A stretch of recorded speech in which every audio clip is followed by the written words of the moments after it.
नमस्कार दोस्तों, स्वागत है आपका हमारे चैनल बिहारी नॉनस्टॉप न्यूज में। तो चलिए बिहार की 10 प्रमुख बड़ी खबरों को जानते हैं। तो खबरों की ओर आगे बढ़ने से पहले एक नजर सुर्खियों। पटना के बीएन कॉलेज में 7 करोड़ से बनेगा मल्टीपर्पज कॉन्फ्रेंस हॉल, होंगी ये सुविधाएं। पटना में बच्चा बदलने का आरोप, अस्पताल परिसर में जमकर बवाल, होगा डीएनए टेस्ट। प्रधानाध्यापक पद की परीक्षा के लिए 42 मजिस्ट्रेट रहेंगे तैनात। पटना में 25 केंद्रों पर होगा एग्जाम। बिहार के जमुई में मिला देश का सबसे बड़ा स्वर्ण भंडार, इस इलाके में 22 से 28 करोड़ टन सोना होने का अनुमान।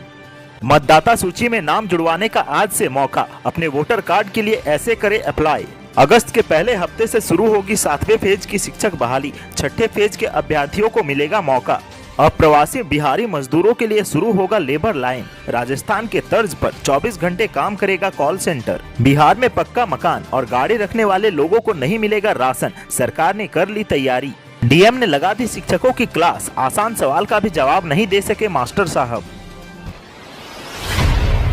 पटना विश्वविद्यालय के बीए कॉलेज में एक मल्टीपर्पज कॉन्फ्रेंस हॉल बनेगा। इसके लिए राशि शिक्षा विभाग से आवंटित हो गई है। 7 करोड़ रुपए की लागत से करीब 450 लोगों को बैठने की क्षमता वाले भवन का निर्माण Bihar state educational infrastructure development corporation द्वारा होगा। यह 2 फ्लोर का होगा, जिसमें 2 कॉन्फ्रेंस हॉल होंगे, एक 300 क्षमता का और दूसरा 150 क्षमता का। इसके अतिरिक्त प्रशासनिक ब्लॉक भी बनाए जाएंगे। उक्त भवन की डिजाइन का भी चयन कर लिया गया है। इसकी घोषणा पूर्व शिक्षा मंत्री व विश्वविद्यालय के पूर्ववर्ती छात्र कृष्णनंदन वर्मा ने की थी। उन्होंने ही इसका शिलान्यास भी किया था। अगले माह से उक्त भवन का निर्माण कार्य शुरू हो जाएगा। शुक्रवार को विश्वविद्यालय के इंजीनियरों द्वारा जगह चिन्हित कर ली गई है। पहले यह कॉलेज के पीछे गंगा किनारे बनना था, लेकिन कॉलेज के पास वहां पर्याप्त जमीन नहीं होने से यह इग्नू के भवन के पास खाली जगह पर बनाया जाएगा। उक्त भवन जहां इग्नू का कार्यालय चलता है, उसे तोड़कर उक्त भवन का निर्माण कराया जाएगा। वहीं पेड़ों को ट्रांसप्लांट कर दूसरी जगह शिफ्ट किया जाएगा। पटना के घोसवरी पीएचसी में शनिवार को प्रसव के दौरान शिशु बदलने का आरोप लगा। लोगों ने जमकर हंगामा किया। इस दौरान तकरीबन 4 घंटे तक अस्पताल परिसर में अफरा तफरी की स्थिति बनी रही। बताया जा रहा है कि घोसवरी की त्रिमुहान पंचायत के चकदा निवासी टुनटुन महतो की पत्नी दूलो देवी प्रसव पीड़ा होने पर पीएचसी पहुंची। प्रसव के बाद उसके परिजनों ने आरोप लगाना शुरू कर दिया कि दूलो ने बेटे को जन्म दिया था, लेकिन किसी दूसरे प्रसूति की नवजात पुत्री को उसे सौंपा जा रहा था। इधर स्वास्थ्यकर्मी उन्हें समझा बुझाकर मामले को शांत करने का प्रयास कर रहे थे, लेकिन परिजनों ने सूचना देकर दर्जनों ग्रामीणों को भी इकट्ठा कर लिया। वहीं पीएचसी के बाहर लोगों ने बवाल काटना शुरू कर दिया। इससे पीएचसी के बाहर NH 82 पर वाहनों का परिचालन भी प्रभावित होने लगा। विवश होकर अस्पताल कर्मियों ने स्थानीय पुलिस को हंगामे की सूचना दी। पुलिस ने मौके पर पहुंचकर हंगामे को शांत कराने का प्रयास किया। इस बीच पुलिस कर्मियों ने अस्पताल का CCTV फुटेज भी खंगाला, लेकिन कोई सुराग हाथ नहीं लग सका। स्वास्थ्य कर्मियों का कहना है कि दूलो के प्रसव के 20 मिनट पहले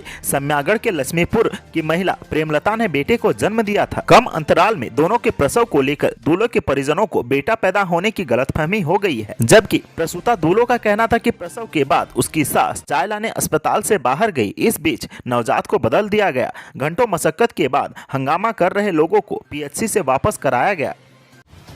उच्च माध्यमिक विद्यालयों में प्रधानाध्यापक के पदों पर नियुक्ति के लिए बिहार लोक सेवा आयोग की ओर से लिखित परीक्षा का आयोजन 31 मई को होगा। यह प्रतियोगिता परीक्षा दोपहर 12 बजे से 2 बजे तक चलेगी। पटना जिले के 25 केंद्रों पर होने वाली इस परीक्षा में 14,885 परीक्षार्थी शामिल होंगे। उम्मीदवारों के लिए बिहार लोक सेवा आयोग पटना की वेबसाइट पर प्रवेश पत्र उपलब्ध कराया गया है। इसकी तैयारियों को लेकर शनिवार को पटना डीएम डॉक्टर चंद्रशेखर सिंह और SSP मानवजीत सिंह ढिल्लों ने बैठक की और अधिकारियों को जरूरी दिशा निर्देश दिए। दोनों अधिकारियों ने संयुक्त रूप से कहा कि जिले में यह परीक्षा स्वच्छ वातावरण में और कदाचार मुक्त संपन्न हो, इसे सुनिश्चित किया जाएगा। परीक्षा केंद्र के परिसर में किसी भी हालत में भीड़ या असामाजिक तत्वों को नहीं जुटने देने का उन्हें आदेश दिया गया है।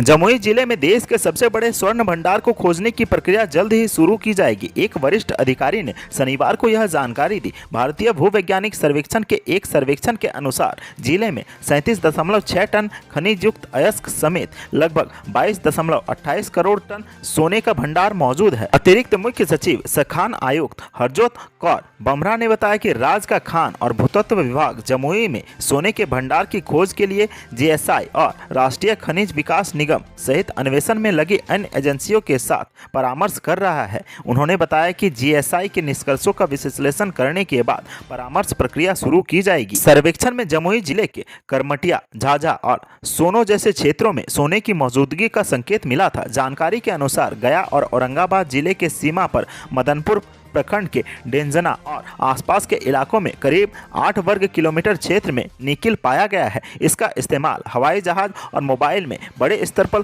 किया जाता है। बिहार में आगामी नगर निकाय चुनाव को लेकर अब चहलकदमी शुरू हो गई है। बिहार राज्य निर्वाचन आयोग अब वोटरों के मतदाता सूची का काम तेजी से आगे बढ़ा रही है। 28 मई से मतदाता सूची के प्रारूप प्रकाशन का कार्य किया जा रहा है। मतदाता इस दौरान अपना नाम मतदाता सूची में जुड़वा सकते हैं या फिर संशोधन भी करवा सकते हैं। वहीं किसी अयोग्य व्यक्ति का नाम सूची से हटवाया भी जा सकता है। मतदाता सूची में अपना नाम जुड़वाने का मौका बिहार के वोटरों के पास है। नगर निकाय चुनाव को लेकर अब निर्वाचन आयोग ने अपनी तैयारी शुरू कर दी है। नगर पालिका मतदाता सूची का प्रारूप प्रकाशन 28 मई से होना है। दावा आपत्ति 10 जून तक होंगे। अगर किसी मतदाता का नाम सूची में दर्ज नहीं किया जा सका तो वो अपना नाम जुड़वा सकते हैं। अगर आप 1 जनवरी 2022 को या उससे पहले 18 साल उम्र के हो चुके हैं तो आप अपना नाम सूची में दर्ज कराने के लिए आवेदन कर सकते हैं। सूची में दर्ज कोई त्रुटि या अशुद्धि के लिए संशोधन भी करा सकते हैं। अगर सूची में किसी अयोग्य व्यक्ति का नाम आ गया हो तो उसे हटवा भी सकते हैं। बिहार में अगस्त के पहले सप्ताह में 7वें फेज की शिक्षक बहाली शुरू होगी। शिक्षा विभाग के अपर मुख्य सचिव दीपक कुमार सिंह ने इस बात का ऐलान करते हुए कहा कि हर हाल में इस बार बहाली प्रक्रिया शुरू की जाएगी। शिक्षा विभाग ने जुलाई में नियुक्ति का शेड्यूल जारी करने का भरोसा दिया है। विभाग ने इस सिलसिले में सभी जिलों के डीईओ से रिक्ति संबंधी जानकारी मांगी है। 30 जून तक विद्यालय और नियोजन इकाई वार रिक्तियों की जानकारी मांगी गई है। 15 जुलाई तक रिक्त पदों के अनुसार रोस्टर बिंदु के क्लियरेंस का आदेश दे दिया जाएगा। इसके बाद 25 जुलाई तक रिक्त पदों को पोर्टल पर अपलोड करने की योजना है। इससे पूर्व शिक्षा मंत्री विजय कुमार चौधरी ने इस बात के संकेत दिए थे कि अब जिन नियोजन इकाइयों में एक बार भी चयन की प्रक्रिया शुरू नहीं हो पाई है उन्हें 7वें चरण में शामिल करते हुए अगले चरण की शिक्षक काउंसलिंग शुरू की जाएगी। शिक्षा विभाग के इस निर्णय से कई सालों से शिक्षक बहाली की उम्मीद लगाए अभ्यर्थियों की उम्मीद बढ़ गई है। देशों में बिहार के विभिन्न जिलों से मजदूर काम करने के लिए हर साल जाते हैं। इनमें जो लोग निबंधित एजेंसी के माध्यम से विदेशों में जाते हैं उनका रिकॉर्ड सरकार के पास होता है। जो लोग फर्जी एजेंसी से जाते हैं उनका ब्यौरा सरकार के पास नहीं होता है। ऐसे में जब विदेशों में मजदूर फंस जाते हैं तो उन मजदूरों की जानकारी जुटाने में बिहार सरकार को काफी परेशानी होती है। इन परेशानियों को दूर करने के लिए श्रम संसाधन विभाग ने एक लेबर लाइन यानी कि कॉल सेंटर शुरू करने का निर्णय लिया है, जहाँ मजदूर अपनी शिकायतों को खुलकर बता पाएंगे और उनका निपटारा भी संबंधित विभाग के माध्यम से तुरंत होगा। यह सुविधा इसी साल अंत तक शुरू हो जाएगी। कॉल सेंटर बिल्कुल फ्री होगा। यहाँ वैसे सभी मजदूरों की परेशानियों को रिकॉर्ड कर लिया जाएगा जो विदेश में काम कर रहे हैं। मजदूर के लिए यह सेवा 24 घंटे काम करेगी। कोरोना काल के दौरान 20 लाख लोग देश के विभिन्न राज्यों से बिहार वापस लौटकर आए थे। वहीं लाखों लोग दूसरे राज्यों में फंसे रहे थे जो राज्य सरकार से राहत की गुहार लगा रहे थे और उन तक राहत पहुंचाने में अधिकारियों को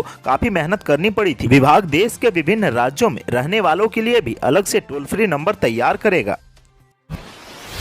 गलत तरीके से पीडीएस दुकान से राशन उठाने वाले लोगों के लिए काम की खबर है। अगर आपके पास पक्का मकान और गाड़ी है तो आप राशन उठाने के हकदार नहीं हैं। सरकार ऐसे लाभुकों पर कार्रवाई करने जा रही है जो पक्का मकान रहते हुए राशन का उठाव कर रहे हैं।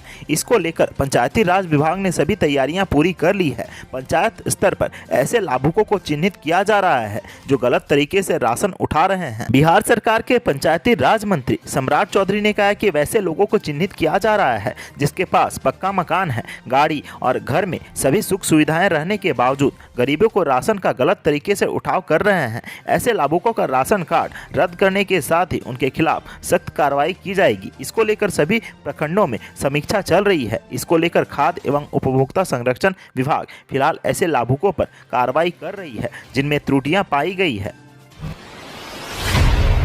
बिहार के सरकारी स्कूलों में शिक्षा की बदहाली किसी से छिपी नहीं है। सरकार द्वारा सभी संसाधन उपलब्ध कराने के बावजूद बच्चों को गुणवत्तापूर्ण शिक्षा नहीं मिल पा रही है। ऐसा ही एक मामला सहरसा में तब सामने आया जब डीएम ने एक स्कूल का औचक निरीक्षण किया। स्कूल पहुंचे डीएम ने शिक्षकों की ही क्लास लगा दी। इस दौरान डीएम ने शिक्षकों से कई आसान सवाल पूछे, लेकिन शिक्षक जवाब नहीं दे सके। दरअसल जिले की शिक्षा व्यवस्था को सुधारने के लिए डीएम आनंद शर्मा लगातार सरकारी स्कूलों का औचक निरीक्षण कर रहे हैं। इसी दौरान डीएम आनंद शर्मा सोनवर्षा राज प्रखंड क्षेत्र के मैना मध्य विद्यालय पहुंच गए, जहां बच्चों को पढ़ा रहे शिक्षकों से उन्होंने सवाल पूछना शुरू कर दिया। डीएम के किसी भी सवाल का शिक्षक जवाब नहीं दे सके, जिसके बाद डीएम ने स्कूल के शिक्षकों की जमकर क्लास लगाई। इस दौरान डीएम ने स्थानीय ग्रामीणों की शिकायतों को भी सुना और आवश्यक कार्रवाई करने का भरोसा दिलाया है। बता दें कि जिलाधिकारी आनंद शर्मा इन दिनों जिले के विभिन्न पंचायतों में जाकर सरकार की योजनाओं और सरकारी स्कूलों का जायजा ले रहे हैं।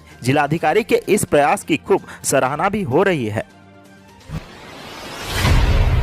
पटना वासियों का खूबसूरत नजारों और गंगा की लहरों के बीच रोमांच के साथ सफर करने का सपना जल्द ही पूरा होने जा रहा है। दीघा से दीदारगंज के बीच जयप्रकाश गंगा पथ के पहले फेज का निर्माण कार्य अंतिम दौर में है। 4 जून से इस पथ का उद्घाटन किया जाएगा, जिसके बाद इस पर आवागमन शुरू हो जाएगा। हालांकि पहले यह दीघा से गांधी मैदान स्थित एएन सिन्हा इंस्टीट्यूट तक शुरू किया जाएगा। इसके आगे के क्षेत्र का निर्माण अभी भी जारी है। निर्माण विभाग ने संबंधित निर्माण एजेंसी को 25 मई तक कार्य पूरा करने का अल्टीमेटम दिया गया है। Bihar state road development corporation limited के अधिकारियों द्वारा बताया गया कि जयप्रकाश गंगा पथ की कुल लंबाई 20.5 किलोमीटर होगी, जिसमें से अभी 5.4 किलोमीटर का ही निर्माण कार्य पूरा हुआ है। वहीं इस पथ के निर्माण पर कुल 4000 करोड़ रुपए की राशि खर्च की जा रही है।